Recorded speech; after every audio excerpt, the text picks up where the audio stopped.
com a palavra de Deus, e não com o politicamente correto. Mas nosso tempo está quase acabando, eu queria comentar, porque o Reinaldo falou de desânimo, e realmente o estado de ruína tem um agravante nesses estados, nas situações de remanescente de ruína, é o desânimo. O desânimo é realmente uma coisa que pega, porque cada vez mais você vê pessoas abandonando a verdade, se distanciando, e cada vez são menos assembleias que têm poucas pessoas, vai cantar, muitos não têm uma voz afinada, então fica aquele canto meio assim, ou vai, e isso acaba criando um clima de desânimo. Ai, nossa, é tão triste, é tão pouca gente, e começa a baixar os braços e o ombro como se tivesse, ai, eu não aguento mais. E, ao contrário, a fé que ele está falando aqui, a fé não fingida, não é só a fé em Cristo Jesus como seu Salvador. Ele está falando também da nossa fé para andar uma vida cristã, confiando de que o poder vem de Deus. A fé é naquilo que nós ensinamos. Então, ele fala aqui no versículo 5, a fé não fingida, e ele vai falar agora para Timóteo a respeito de despertar o dom de Deus que existe nele. Esse despertar é porque talvez Timóteo tivesse, como jovem, se desanimando. Puxa, mas para que eu vou usar meu dom com tanta fraqueza, ninguém querendo ouvir o que eu tenho para ensinar, e começa a achar que não vale a pena. Não, irmãos, a nossa fé e o nosso saber que o poder para o ensino da palavra, o poder para nós andarmos no caminho do Senhor, vem do Senhor. E nós temos que ter essa fé que nos leva a seguir, apesar das circunstâncias à nossa volta.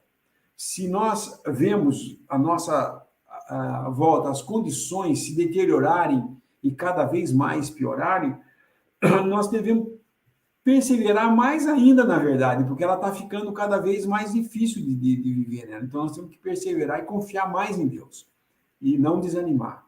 O desânimo é uma coisa que leva realmente a se afastar, e às vezes não é apenas o professo cristão que desanimou porque o mundo o atraiu e ele nunca teve muito interesse nas coisas de Deus, ele estava ali talvez só por alguma razão, talvez aquela pessoa que ele acha que ela é bonitinha, ela está lá, eu quero ver se eu consigo namorar com ela, então estou lá na reunião por causa das meninas, ou vice-versa, ou então porque tenho certo interesse ali, porque ali talvez haja um meio de eu vender o meu serviço no trabalho, né? Ou eu arrumar um emprego, seja lá qual for. O homem tem várias coisas para estar fazendo tudo no fingimento para ter as benesses de estar ali junto com esses irmãos. Ou mesmo o ego, né? Eu quero ser destaque, eu quero ter posição entre esses irmãos. Tudo isso, irmãos, pode haver, esses são enganados e são levados para fora. Mas pode haver irmãos sinceros, com verdadeira fé mesmo, que se desanimam e se distanciam.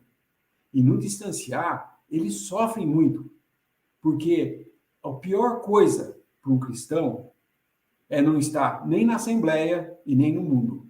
Porque lembre-se, quando você é um verdadeiro cristão, o mundo é seu inimigo.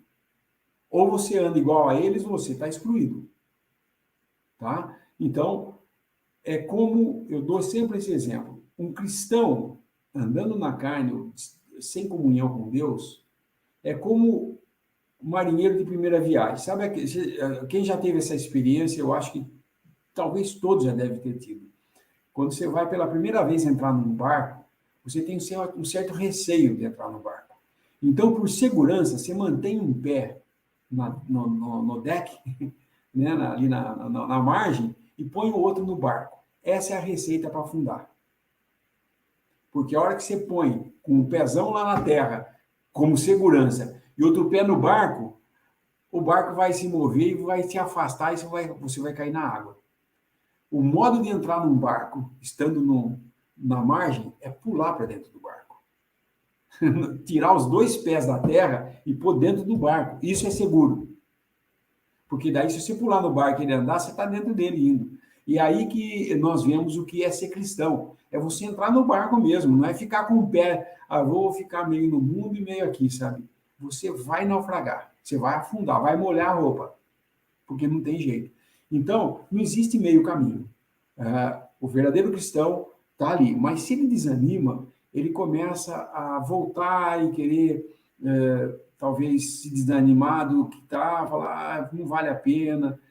A exortação de Paulo aqui a Timóteo é para despertar o dom. Nós temos que acordar, despertar a nós mesmos para a verdade que nós professamos e cremos e somos filhos de Deus por meio dessa fé e andarmos como filhos de Deus, de acordo com a vocação nossa.